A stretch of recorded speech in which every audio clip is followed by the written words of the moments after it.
बारिश हर साल आती है, मौसम हर साल आता है, लेकिन सवाल यह है कि हर साल हमारे शहर आखिर डूब क्यों जाते हैं।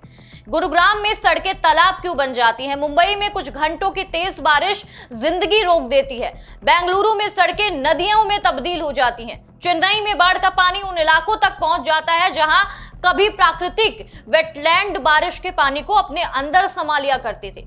तो क्या समस्या सिर्फ बारिश की है? नहीं, असली समस्या बारिश के बदले पैटर्न और हमारे शहरों की पुरानी प्लानिंग का टकराव है। बारिश को हम रोक नहीं सकते, लेकिन पानी को शहर में घुसकर तबाही मचाने से तो रोकने की हमारी तैयारी होनी चाहिए। मानसून आते ही देश के बड़े बड़े शहरों से एक जैसी तस्वीर सामने आती है, कहीं तालाब हो जाता है, कहीं नदियां बन जाती हैं, सड़कें तालाब बन जाती हैं, सड़कों पर पानी, ट्रैफिक जैम, गाड़ियों के इंजन बंद, अंडरपास में पानी, घरों दुकान में घुसता बारिश का पानी हर जगह दिखाई देता है। उत्तर प्रदेश में लगातार बारिश के बीच वाराणसी में गंगा का जो जलस्तर है वो बढ़ने से कई घाट जलमग्न हो गए। बिहार के बेगूसराय में गंगा के उफान से बड़ी आबादी प्रभावित हुई।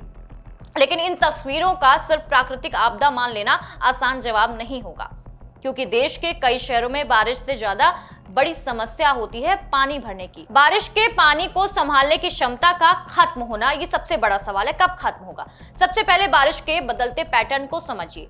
CEEW की एक स्टडी ने देश की 4500 से ज्यादा तहसीलों के आंकड़ों का विश्लेषण किया।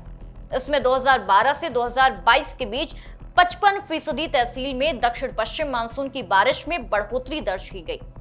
करीब 31% तहसीलों में भारी बारिश जो वाले दिन है उसमें संख्या जो है वो 30 साल के औसतन की तुलना में 4 गुना ज्यादा हो गई। यानी चुनौती सिर्फ ये नहीं कि कितनी बारिश हुई, बल्कि चुनौती ये भी है कि कितनी बारिश कितने कम समय में हुई। अगर कुछ घंटों में बहुत ज्यादा पानी गिरता है तो किसी भी शहर के लिए उसे तुरंत बाहर निकालना थोड़ा मुश्किल हो जाता है, मानते हैं। और यहीं से सामने आती है हमारे शहरों के इंफ्रास्ट्रक्चर की जो असली कमजोरी है। जो हमारे इंफ्रास्ट्रक्चर हैं, जो हमारे शहर बने हैं, उसकी जो कमजोरी है वो यहां से शुरू होती है। गुरुग्राम इसका बड़ा उदाहरण है। कुछ दशकों में एक छोटे से गांव से देश के बड़े कॉरपोरेट हब में तब्दील हो चुके गुरुग्राम में ऊंची इमारतें हैं, एक्सप्रेसवे आए, मॉल आए, नई कॉलोनियां आई, लेकिन इस विकास के साथ जमीन का बड़ा हिस्सा कंक्रीट से ढकता चला गया। जहां पहले मिट्टी बारिश का पानी सोख लेती थी, वहां अब सड़क, पार्किंग, फुटपाथ और बिल्डिंग है। मतलब पानी जमीन में जाने की बजाय तेजी से बहता हुआ ड्रेनेज सिस्टम में पहुंचता है।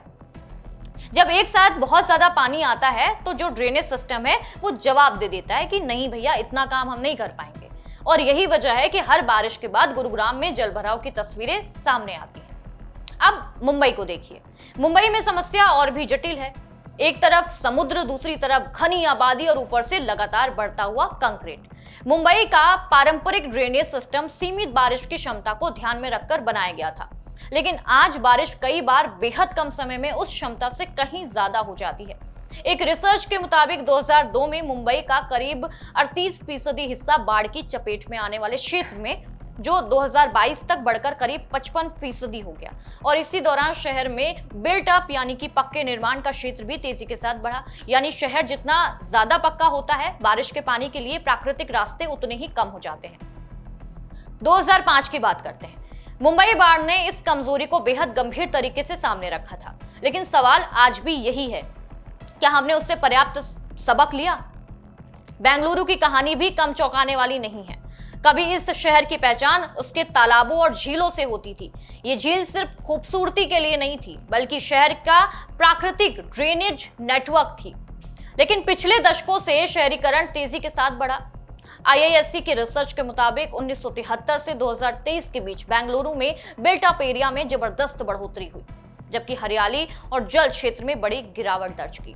नतीजा ये हुआ कि जब तेज बारिश होती है तो पानी को रोकने और धीरे धीरे जमीन में उतरने वाली जो प्राकृतिक व्यवस्था है वो कमजोर हो जाती है।